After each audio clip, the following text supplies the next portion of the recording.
Thank you, Sherry, and thank you to the Archives for having me back to do the program today. It's a great honor to come and speak about Tecumseh on the bicentennial of his visit.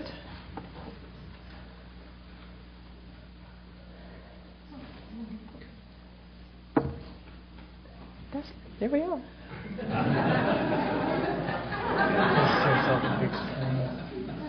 While he's doing that, I'll tell you also, thanks so many of my friends for coming. I hope you're still my friends after this. I had a strange experience the other day. I was in the library reading microfilm about Tecumseh's visit, and I checked the news, and there had been an earthquake on the East Coast. And this struck me as a sort of interesting coincidence, and I thought no more about it, not thinking I had anything to do with that earthquake. And then a couple of days ago, I picked up my material to start preparing for this, and lo and behold, there was a report of another earthquake, this one in Alabama. I began to worry, especially those of you who know about Tecumseh and the earthquake, you will know. So I give you fair warning. If the building starts trembling, the exits, and Ed Bridges will show you out the back. Well, I assume that most Alabamians know a little bit about Tecumseh, maybe a lot, or they think they do. What do we know about Tecumseh? Who can tell me? It was Shawnee Indian who had related to the Creeks through his mother. A Shawnee Indian related to the Creeks through his mother. Died in Canada. Died in Canada. Stomped his foot at the council tree. He stomped his foot on the council tree, or if you believe some of my neighbors on Lake Martin, he stomped his foot on a rock and left a footprint, and according to their covenants, they can't move that rock. But he stomped his foot, and the earth shook, right? And then what? Yeah, there was a comet, remember? He predicted a comet, and the comet may have caused the earthquake. But he came to Alabama. He met with the Creek Indians. He stamped his foot, the earth shook, and all hell broke loose, right? The Creek War. I call that the Northern Agitator theory of Creek Indian history. And we all are familiar, if we've studied civil rights, to know about those Northern Agitators and what troublemakers they are. I want to disabuse you of that theory today. Who was Tecumseh? Well, this is a portrait, as you see, pictured on The Price of Freedom, Americans at War, which is an online exhibition of the Smithsonian National Museum of American History. Now, I don't know what Tecumseh looked like, but Tecumseh's leading biographers tells me that's not Tecumseh. This portrait has been identified as the man. It might be his son, but we're all pretty sure it's not Tecumseh. And so even today, even historians at the one of the most esteemed historical organizations in our country still continue to put out erroneous information about what he looked like and so on. So maybe that's not Tecumseh. We all sort of agree that this might probably be a likeness of the man himself. So by way of that introduction, let me tell you that the sources for the study of Tecumseh are pretty bad. Some were collected as reminiscences many years after the war. Some were romanticized for purpose. Writers do that to sell more books, to perpetuate their own notions of the interpretation of events. There are very few actual accounts from the time of his visit, and none that specifically give us a great deal of information about them. But these sources that we have been swallowed whole hog by historians and readers of Alabama history for years who have failed to subject these documents to critical analysis, which is one of the things historians ought to do. Just because someone wrote something back then doesn't mean it's true. In fact, many things reported as fact are rumor, hearsay, supposition, and innuendo, or even nonsense concocted for purpose. Tecumseh's leading biographer has written, and I'm quoting here, Tecumseh's canvass of the Creek Nation is the most documented and most legendary and the most momentous of his visits to far-flung tribes.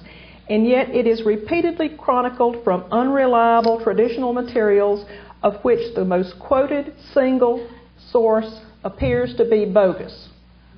And I would go so far as to say that it is bogus. An analysis of the later reminiscences yields instructive examples of distortion, plagiarization, and invention which characterizes material of that kind. And of course, I'm here to tell you about some of those sources. And we think that he might be half Creek. This is the best evidence for that. An Indian chief from Tuckabatchee, who I'll talk about later, told Benjamin Hawkins about a month or so after Tecumseh's visit that the prophet and his brother are both men of Tuckabatchee, born there and left there about 20 years past. They are men of Tuckabatchee. And from that, people assume that he is Creek or half Creek. We hear inevitably that his mother was a Creek, perhaps that his father was a Shawnee. What do we make of that? We can't even let Tecumseh be a Shawnee. We have to make him Creek. How did he, part of this plays into the idea of how did this man have any bearing or why was he welcomed by the Creeks, assuming he was welcomed by the Creeks? Well, the point is, I think he is a Shawnee Indian. I think any Creek woman would not have gone away with a Shawnee. As a matrilineal society, she would have kept her children here. I think the true story is he is a Shawnee. His parents were most likely, or almost certainly, I should say, part of those Shawnee peoples who settled among the Creeks for a time at a Shawnee town right next to Tuckabatchee. There are several little settlements of Shawnee in the 18th century, and they go back to the Shawnee homeland. Both his parents had Shawnee names. They had Shawnee clans. There's no reason to think that they are Creek. And yet, persistently, we see that he was part Creek or something like that. So from the very, his very identity, what he looks like, who his family was, we have questions about. And so with that, let's talk about what we do know. And you can ponder him from this slide while I talk and read. And I do a lot of quoting, so I'm going to read, and also it keeps me on time. So bear with me. What we know is Tecumseh was a Shawnee chief who toured the southern tribes from August 1811 through January 1812. Prior to arriving among the Creeks, he had visited the Chickasaw and Choctaw nations. In fact, when he came to the Creek Nation, he came with a delegation of Choctaw and Chickasaws. Scholars, piecing things together, understand that his mission to the Southern Indians was to urge pan-Indian unity to oppose white expansion, an intertribal alliance. Tribal unity was not a new idea. Creeks and Shawnees had been going back and forth for generations talking about this, that Indian tribes should get together, should be united in opposition to giving up their lands. But it was a frightening thing for Americans, especially if the Indians were carrying British muskets. Inspired by the religious teachings of his brother, the prophet, which called for more fair trade terms, abandonment of excess, and rejection of the civilization program of the American government, both Tecumseh and his brother sought to revitalize traditional Indian culture, bring about spiritual renewal, and oppose further cessions of Indian land. And also, they were opposed to the continuing meddling of the American government in internal tribal affairs. They opposed particularly Shawnee prophet and Tecumseh opposed the Shawnee whiskey or annuity chiefs. These were Shawnee chiefs who repeatedly caved into U.S. demands for land. They had control of annuity monies and that kind of thing. And there had been, civil conflict among the Shawnee over what path do we do.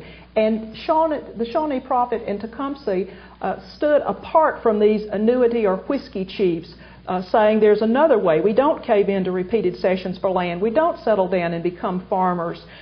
We stand our ground, and that, in effect, was Tecumseh's message. Okay, so we know the general ideas behind it. Tecumseh, with a delegation of 16 Shawnees, you get various numbers, but that number is taken from Benjamin Hawkins, arrived in the Creek country in early September 1811. September 9th, maybe. The Shawnees, along with 19 Choctaws and Chickasaws and 46 Cherokees, attended a meeting of the Creek National Council. They came. They were invited to come to the council meeting. The Cherokees had some issues to talk about, and so did the Choctaws with the Creeks. American Indian agent Benjamin Hawkins was there too. He was there to insist on Creek support for widening of the federal road, and he informed the Creeks, and I'm going to quote here, he did not come there to ask their permission to open a road, but merely to inform them that it was now cutting. Hawkins is usually viewed as a rather benign, enlightened figure. He was also a powerful and pushy busybody. He inserted himself into Creek Council discussions, and he ignored the fact that the Creek Nation was a sovereign entity, and he took it upon himself to tell them what the United States expected to do. Indeed, when he talked to the Creek chiefs, he often spoke to them and used the pronoun we. We have to do this. In fact, making himself the head of the Creek Nation. So I think for a minute it's instructive to focus on that council meeting itself and Hawkins rather than Tecumseh to shed light on what follows in Creek history. Hawkins told the Creeks, I'm quoting directly from his report, "The period has now arrived when the white people must have roads to market and for traveling wherever they choose to go in the United States. The people of Tennessee must have a road to Mobile, and the post paths must be a road for travelers, and both these roads will be used by troops of the United States in marching from post to post as the public good may require." He further told the chiefs they would be responsible for making sure their young people did not commit crimes against any of these travelers, even if they were opposed to the idea of people marching without their real consent through their lands. In return for their cooperation, Hawkins granted the Creek Nation a large number of spinning wheels and cotton cards over 2 years, as well as some iron. I think if he'd asked them, if we're really going to have this crammed down our throats, give us cash. But he said, we're going to give you spinning wheels and cotton cards. It took Hawkins several days of haggling and haranguing to get the chiefs of the Creek Nation to agree to what they called these new evils they were likely to experience as a result of the trouble the road and the travelers were sure to bring because it was such a contested issue. And it's this idea, the idea that American citizens had a right to freely travel through the Creek Nation that I think upsets the Creeks against their chiefs because they cave into this notion. And it was an idea Hawkins would push even further in the months ahead. Not long after that, he was insisting, and I quote again, that the navigation of the Coosa River was a common right of all persons within the United States. This is a river that goes through Creek territory. And he added, the state of Tennessee must be gratified on this point. So much, in other words, for territorial integrity and the right of an Indian nation to rule within its borders. As you can imagine, this new convention that Hawkins forced on the Creek Council was not entirely popular. So what of Tecumseh? Where does he fit in? He didn't speak until Hawkins and the white people with him left. But Hawkins, in a letter of September 24th, reported that Tecumseh had come to recommend that the Creeks reject a war pipe that had been sent by western tribes of Indians that were far up north on the west of the Mississippi, These Indians hoped, and according to what Hawkins understood, to unite all the red people in a war against the white people. So Tecumseh is opposing this idea of war. Hawkins wrote that Tecumseh said, the Indians should unite in peace and friendship among themselves and cultivate the same with their white neighbors. Are you following me on this? So here comes this war pipe from these western tribes. Tecumseh hears about it. He comes down warning all the southern tribes against smoking this pipe of war. A few days later, October 3rd, Hawkins had changed his tune. He thought he had been deluded.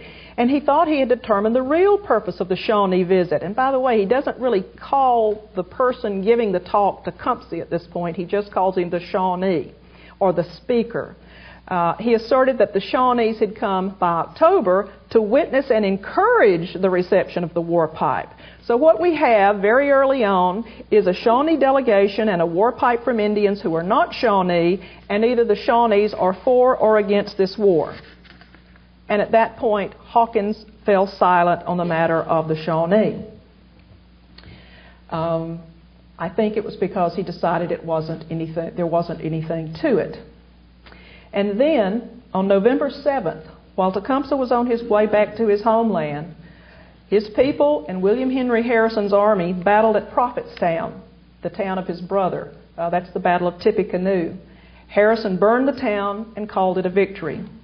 Now, this was supposed to have been a preemptive strike on the Shawnee by the Americans, but the Shawnee understood what it meant when a pretty sizable American army camped near your town, and instead, they didn't wait for the preemptive strike. They made the first move in the early morning hours. Not successful against the American army, but it wasn't as big a victory for Harrison as perhaps his campaign later would make it out to be. Although the Americans destroyed Prophetstown, they did not destroy the Shawnee. Instead, the Shawnee are driven right into the arms of the British for supplies to fight American aggression and demands for land. Now, when word of this battle and the Shawnees now actively seeking British support against the Americans filters back south, Hawkins evidently thought he'd better get busy and figure out what those Shawnees were doing back in September. And by January, the Creeks had sent a man to him to explain what Tecumseh's visit had been all about. Now, this is in January, early in the year. That man was Tustanugee Hopi of Tuckabatchee, our genealogist from earlier, that the quote was up there. Hawkins described this chief as a young man, but of high rank and standing, and he is one of the chiefs who administers the executive functions of government. So we have a knowledgeable Creek Indian and a member of the National Council being sent to Hawkins to answer this question, what did that guy say when he was here in September? Well, Tustanugee Hopi told Hawkins that, and I'm going to quote because it's such a good account. The Shawnee deputation spent the whole day in the square on the object of their mission.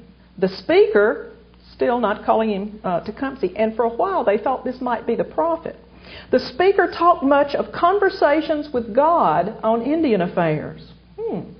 Well, many of the Creeks were puzzled by the long talk, and that night they attempted to discover the meaning of what they had heard. In other words, this was a speech cloaked in a lot of unusual rhetoric. So they could report back to Hawkins, at least that's what they told him. And this is what their opinion was. Their opinion was the man was a madman or a great liar, in fact both. And that is, they did not understand the Shawnees, that Hawkins should take no notion of their foolish talks. Okay, so obviously the Creek National Council is trying to reassure Hawkins for various reasons, and we can be sure that in addition to the public talks, there might have been private talks. But this is the only thing we have in the record from Hawkins about it at this time. As it turns out, there is another report on what Tecumseh said. It comes from returned Jonathan Meigs, the Cherokee agent, who started questioning Cherokees about it and reported to the Secretary of War that the Creeks had sent a copy of the talk to the Cherokees, and then some Cherokees told him, and I'll read parts of it. And this is like a game of telephone. The Shawnees give the speech, the Creeks send word of it to the Cherokees, some Cherokees tell other Cherokees, and these Cherokees tell the agent. Are you with me on that? This is the closest we have to what he said. I think it is probable that guns will be fired in the northern country, but I advise you to be still. If there should be any attempt to take away your lands, it may be that some of these Indians will help you. I advise you to live in peace and raise your children. Brothers, you have two paths. One is light and clean. The other is covered with clouds. I wonder what paths those are. If you take the light, clean path, you may be safe. If you take the dark path, you may lose your lands. Perhaps the United States may wish to exchange lands with you. We advise you to keep your lands. The lands we now have are not as good as the lands we had formerly. And that as representative of the Shawnees constantly losing their lands and having to move west and so forth. And of course, these are public talks. That's a pretty harmless speech and a pretty accurate assessment, I think, of what's happening about American land removal policy, about the fact that war was imminent. But those are the public talks, as I've said. Surely there were private talks. So who was this man, and what did he say, and what did it actually mean? And more importantly, what about the Comet and earthquake? Because we all have read about them, and we know their importance somehow to the story. Well, what was his mission?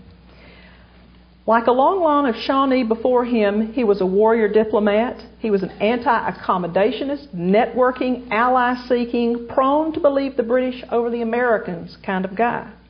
Because the British had attempted in the colonial era to halt settler expansion by the Proclamation of 1763, and the Americans were determined to take Indian lands. That is why Americans feared the British, because the British could arm Indians, and the Indians were prone to be, in many cases, more sympathetic to them. And in fact, during the American Revolution, many had fought with them against the Americans.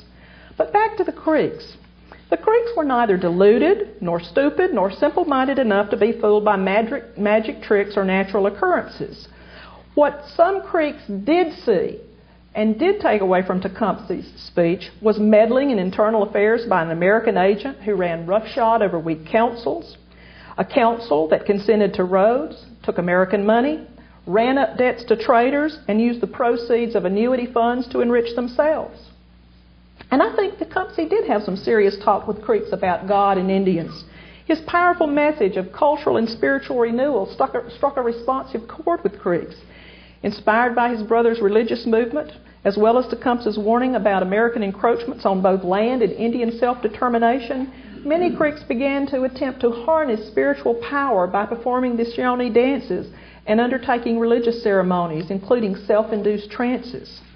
Some traveled northward with Tecumseh. Some were already there. There were Creek dead on the battlefield at Tippecanoe. And so the war came eventually to the Creek Nation, but it was not the war that Tecumseh had envisioned, and it wasn't a war he started. It was a war in which was the war he envisioned, a war in which unified tribes would rise up and turn back American expansion. The Creek War was a creek-on-creek war that turned into a war with America. But Tecumseh isn't directly responsible for some of his adherents, as Hawkins called them, on their way home from the north, back south, killed settlers on Indian lands in Tennessee. Hawkins immediately demanded justice. He wanted these men turned over to the Americans instead, and he threatened the Creek Nation that the Americans would go to war over this issue. Hand over the murderers, or armies from Tennessee will march against you. And so the Creek National Council sent warriors to hunt down these men, and they executed them in a pretty horrific manner. In sacred spaces in one case, which was a thing you didn't do. And it was then, in the spring and summer of 1813, that the Creek War came, not in the fall of 1811 with Tecumseh. It came not because Tecumseh had called the Creeks to war. It came because a faction of the Creek people took up the red stick of war against their own leaders. And that war quickly became an American war. It was not until August 2nd, 1813, that the most quoted account of Tecumseh's visit was taken down. That is nearly 2 years after his visit and just a month shy of the attack on Fort Mims. And I'm talking about the deposition of Samuel Manack, which is here in the archives. The deposition is full of factual errors, and people who work on the War of 1812 who aren't familiar really with things quoted, and they get things all wrong because of it. That deposition places Tecumseh, it's a sworn statement, it places Tecumseh and the Creeks at the end of October 1812. It states that the Creeks, after the visit the year before, fall of 1812, the Creeks take up a northern custom of dancing a war dance before war, which again is not correct. The Creeks in the colonial period did war dances before they went to war and when they came home. He notes that dissidents are threatening property, destroying all those spinning wheels they got for the road, were engaging in prophetic activity, including trembling and jerking, and that they were threatening war against America. Those things I don't doubt. The deposition also says there are plots of the British to get the Spanish to arm the Indians for this purpose, which is a myth we could take, another hour to discuss. And so Tecumseh has actually moved in time so that he is more clearly to blame for all this agitation. And by this time, America and Britain are at war. One of those executed by the Creeks earlier in 1813 supposedly had carried a letter from the British in Canada to the Spanish in Pensacola with the instructions, arm these guys, they're our allies and they're going to fight the Americans. Myths and rumors shot through the frontier in the same way they haunt that deposition. So why did certain Creek Indians and Hawkins perceive this as truth? Why did they come to cast the Creek War as a war of religious fanatics influenced by a northern agitator against American citizens, which is how they cast the war? Makes it really easy to go after and destroy them, doesn't it? But anyway, I posit to you that this is how Hawkins explains his failure, the failure of his tenure among the Creeks. They're supposed to be civilized, they're supposed to be peaceful, and here all of a sudden he's lost control when the very men who have been his tools are the ones targeted by dissident Red Sticks. And how else for the Creek chiefs themselves to avert the blame for the troubles? They can't blame Hawkins, they can't blame American policy. It has to be some outside influence that has come in and deluded the Creeks and made them lose their senses.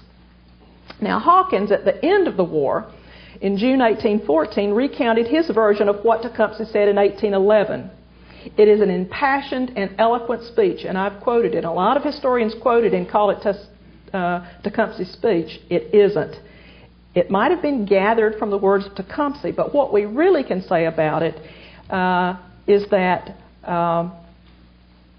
it springs from Hawkins' view of the event.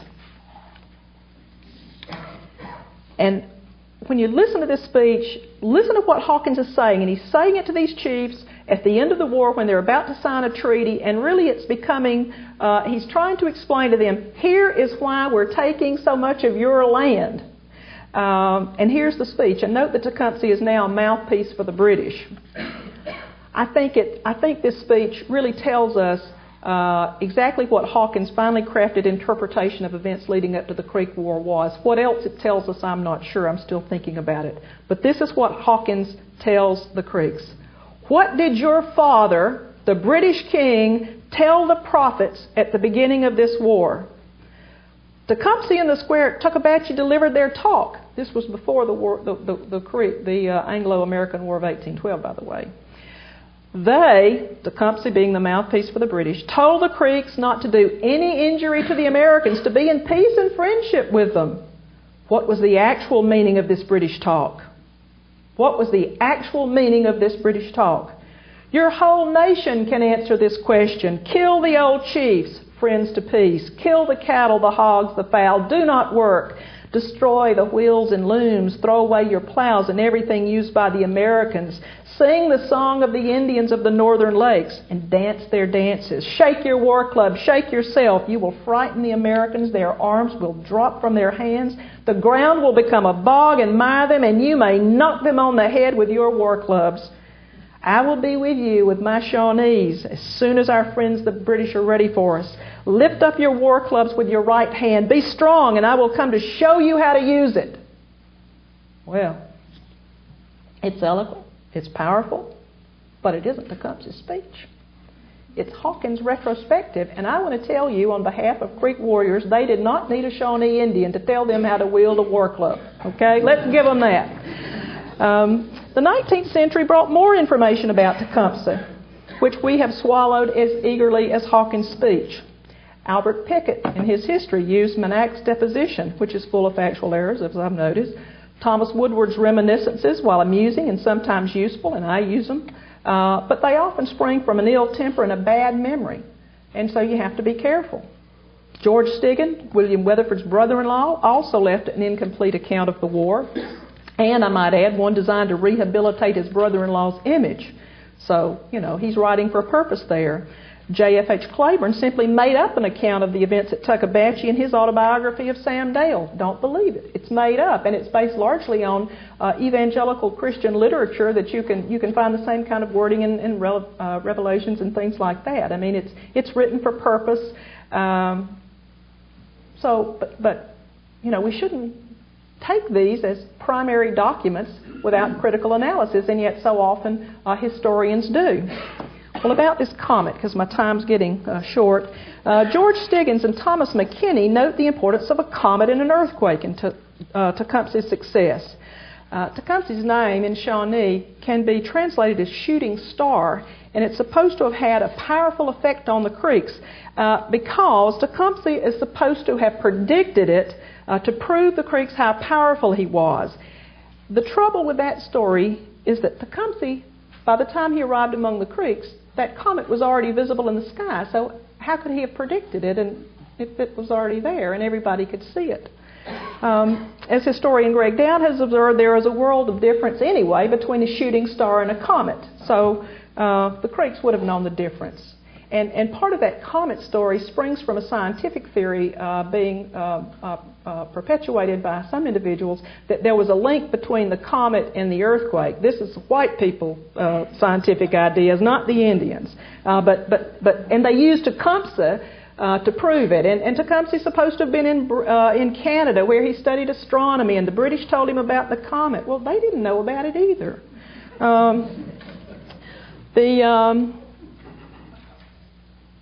A lot of white people, including a lot of Europeans, if you haven't seen Year of the Comet, you should watch the movie. But it was something that a lot of people noted. But there's no evidence that the Creeks thought anything about it, at least as it relates to the Creek War in the record. The earthquake is more fantastical. According to Thomas McKinney's history, Tecumseh told Big Warrior, the head of the National Council, that he could prove he had been sent by the Great Spirit. Tecumseh promised that when he got back to Detroit, he would, I'm going to quote from McKinney and Hall's History of the American Indians, he would stamp on the ground with my foot and shake down every house in Tuckabatchee. And lo and behold, when the appointed day came, counted off by throwing away a red stick per day. That is not the origin of the term red stick. Ask me in the Q&A. There was a mighty rumbling was heard. The Indians all ran out of their houses. The earth began to shake. When at last, sure enough, every house in Tuckabatchee was shaken down. The effect was electric. The message he delivered to Big Warrior was believed, and many of the Indians took their rifles and prepared for war. Now, the problem with this is that the new Madrid Earthquake occurred December 16th, 1811. So Tecumseh might have had time to get back. But there is no report of any damage anywhere in the Creek towns. There were in South Alabama some chickens that got shook off their roost. Over at the Creek Agency, the Moravian missionaries were nearly thrown out of their bed when they heard that loud noise and felt the ground tremble.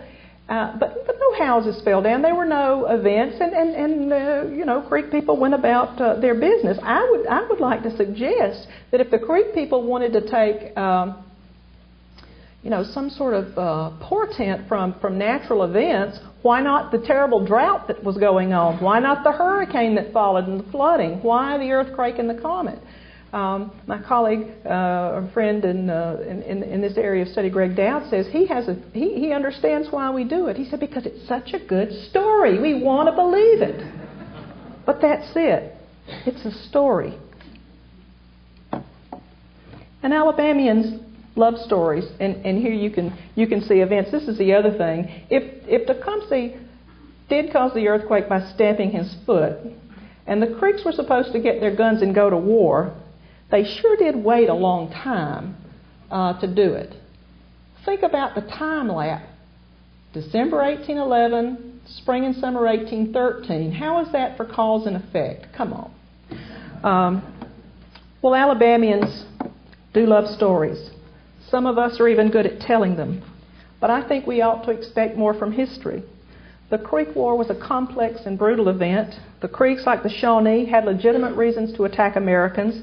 But that really isn't the way the Creek War played out, even though when the attack against Fort Mims came, almost all the dead were portrayed as Americans, even though many were of mixed ancestry. And so, as we approach the bicentennial of that conflict, let's all try to achieve a better understanding of why it happened. Let us leave the bogus stories aside. Tecumseh wasn't a foot-stomping, earth-shake-causing, comet-predicting religious lunatic. He wasn't even Creek. Let's remember Tecumseh as a Shawnee statesman, a charismatic military leader who envisioned Indian people embracing their own cultural values and coming together to thwart efforts by outsiders to determine Indian destiny. And although Tecumseh urged peace among tribes, his meaning was clear. Indians must unite, and they might have to fight if they wanted to save their lands. Who among us, had we been there at Tuckabatchee 200 years ago, would not have found this to be a compelling message? Thank you.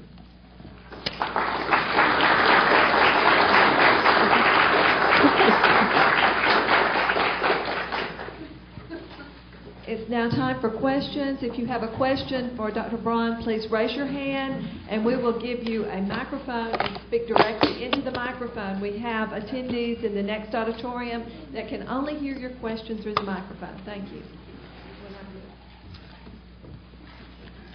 Is there any recollection of William Weatherford's response to Tecumseh's presence or speech at Tuckabatchee? Not that I'm aware of, and I'm trying to remember if Stiggins says anything, but I don't think so.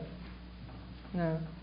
It was largely, from my reading, and I'm working on a history of the Creek War that's way behind. I'm not going to make the bicentennial, I'm afraid.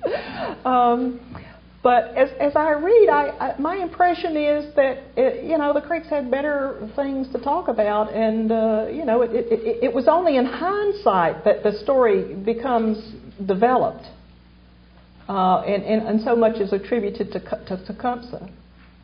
Yeah. Well, is there any credence given to Sam Dale's reminiscence of Tecumseh's speech? No, that's the bogus one. That's the one Claiborne made up whole hog. And some people think maybe he was there at the council, but when historians look at that speech and you do a comparative literary analysis, you see that same kind of speech in the mouths of other Indians. You see the biblical language that's popular, and you just know that it's written for purpose. Maybe Tecumseh said something like that, but we don't have any account of it, and chances are it's a writer doing what writers do. What's the origin of the term red stick? Oh, who has that? Thank you. That's one of my pet projects. Why do we call them red sticks, and where do we get that term? There are two kind of sticks that the Creeks have. One is a sort of a counting device, a bundle of sticks, and you take one stick away, and if you want to synchronize an event for, say, a ball play, or you want to have a council meeting, and you say, we're going to have the council meeting in 30 days, you send a bundle of 30 sticks, and you throw one away each day, and by the time you're out of sticks, well, it's time for the council meeting. And some people think, and if you wanted to go to war in 30 days, you'd paint them red. And some people think that that's the origin of the term red stick. It's not. There are all kinds of sticks, and they did coordinate meetings and things like that by that method. But a red stick is really a red club. It's a weapon. And it's used. The term is used figuratively and literally, because literally, when you raise your when you raise your war club, you are declaring war. And that's what the red sticks did. That's why they call red sticks. Those are the people who raised the red stick of war. And it's not a term that starts in this period. All through the literature, you can find references to Creek saying raising the red stick of war or something like that. But it's a Creek term to make yourself red, literally to put yourself on a war footing, and that's how you do it, by raising that red stick. I have an article on that coming out in a book, and also there's a wonderful article in there that talked by Greg Dowd who discusses Tecumseh and the earthquake and analyzes all these sources. It's coming out. It should be out next year. And at least one of our contributors is here today. We'll have another article on Upper Creek archaeology, and I encourage you all to buy it when it comes out. I'm sure it'll be on sale at the bookstore here, but it's called Topeka, Rethinking the Creek War and War of 1812. And in that book, scholars from across a wide variety of disciplines are looking at different parts of the Creek War, and we are trying to rethink it and reinterpret it and do a better job than perhaps some people in the past have done. The title of this talk is Fact or Fiction, and I was hoping you could just recap sort of in outline form. It started with his appearance. You know, you said that there's two different portraits, and you know, which one was probably the more accurate. Even his heritage, you discussed how that was fictitious for the most part. Yeah. Can you just kind of recap again, you know, that he was considered by some a northern agitator? Right. Okay. Well, what we know, what we can say for sure about Tecumseh is that he did visit, he attended a Creek Council meeting, he did not speak. Some say he refused to speak until Hawkins and the other white people left. That's no, never mind, because there were other people of Creek ancestry there who were with the council who could have really told what his public talk was and if it was harmful. And as you see, they decide to say he's either a liar or a fool or both. What he did and what his mission was and what he was about was this idea of pan-Indian unity, intertribal alliances. In other words, the United States government is putting pressure on tribes, and they are having to meet them one by one. At his brother's settlement, Prophetstown, there were Delawares, there were Miamis, there were Shawnees. These are all Indians who are opposing the actions of their own chiefs, who are giving away land and that sort of thing. So what Tecumseh's message seems to have been, and scholars are pretty much in agreement, was that the Indians should start cooperating, that they should start working together and stand firm against American demands that they give up their land and do things like Hawkins was demanding: free access through your country, free access down your rivers, that sort of thing. And when the Americans got those kind of things, for instance, in the Creek Nation, what happened was that Creeks were allowed to charge for ferry crossings, for toll roads. They were allowed to operate stands, as they were called, where if you were on a stage or whatever, you could stop and get refreshments or stay. And it's only the elite few who are profiting for that.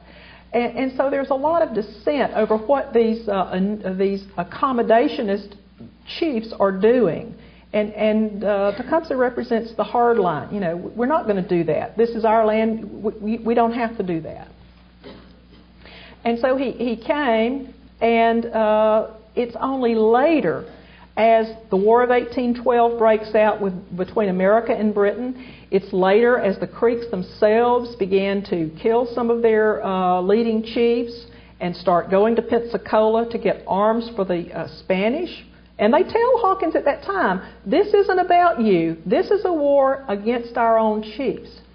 Were there some Creeks who were taken with Shawnee message, who were undergoing prophetic activities and so forth?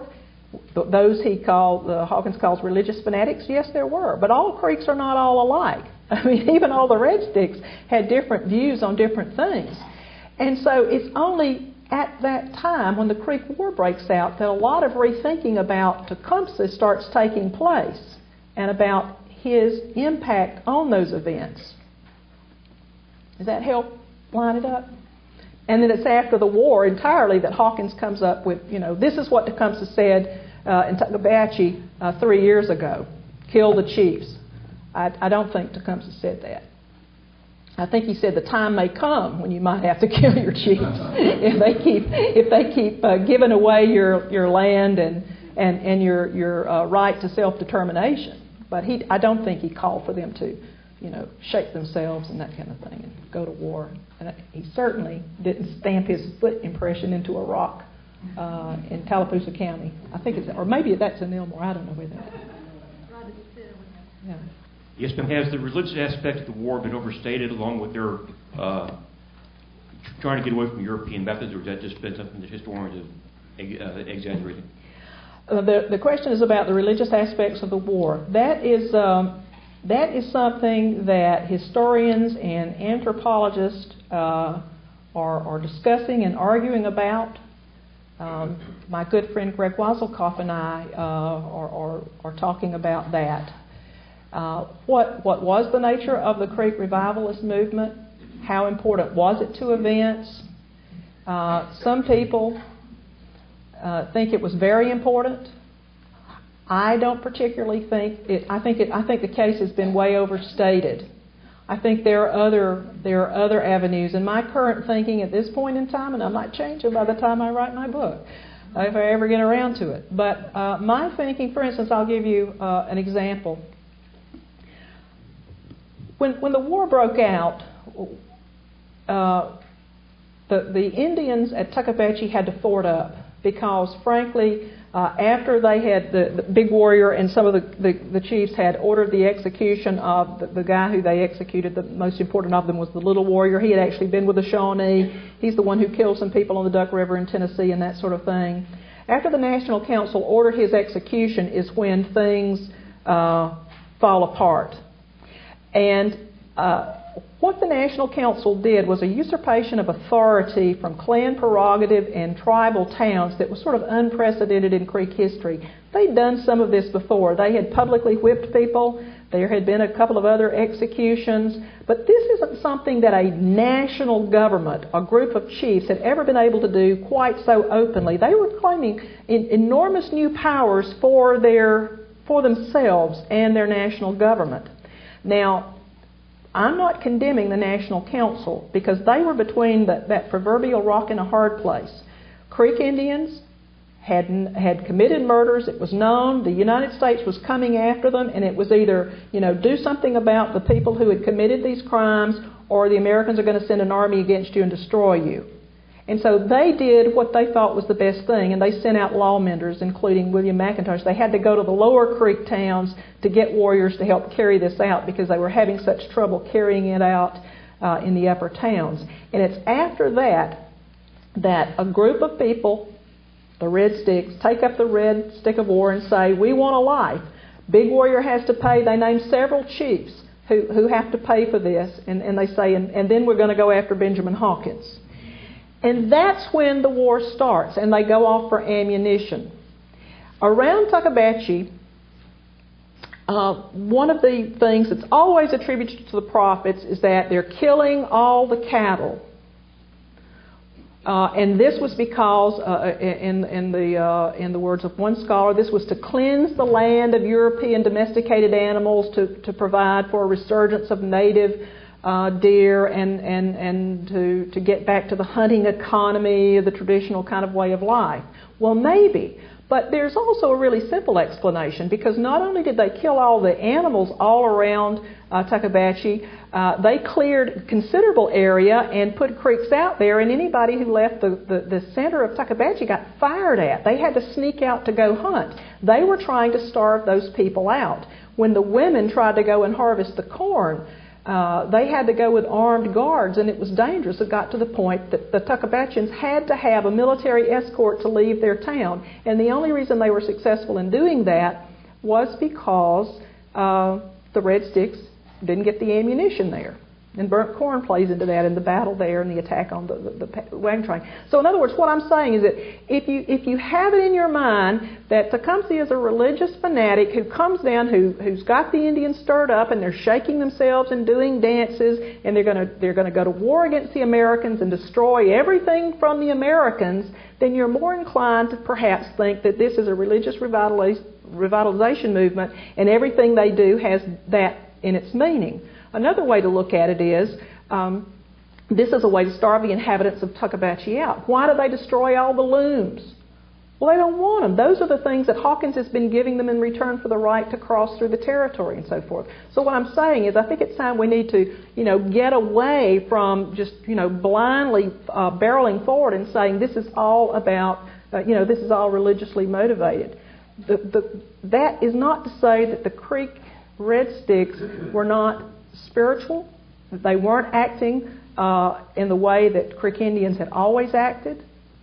Town space was a sacred space. To go to war was literally to transform oneself from a peaceful individual into a life-taking warrior. And so there were all kinds of ceremonies involved with that. I think it's wrong to say every time a Creek did a war dance in 1813, it was because they were doing a Shawnee dance. Maybe they were. The Creeks were notorious from taking dances from everyone else. William Bartram in his travels has a great account of a young Choctaw captive having to show the Creeks the latest Choctaw dances so they could do them. They love that sort of thing.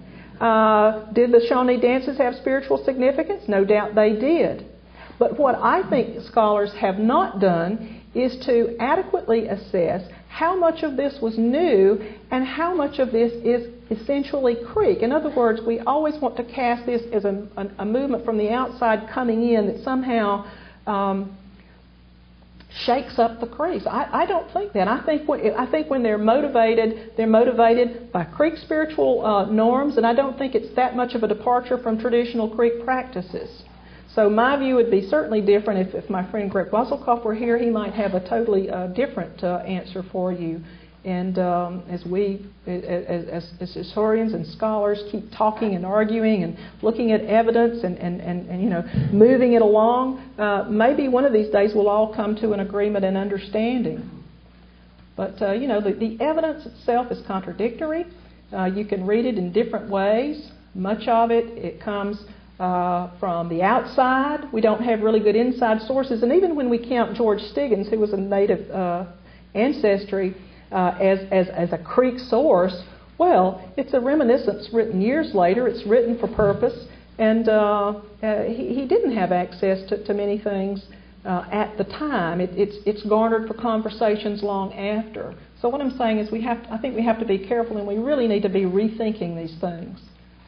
Does that help you, Mary?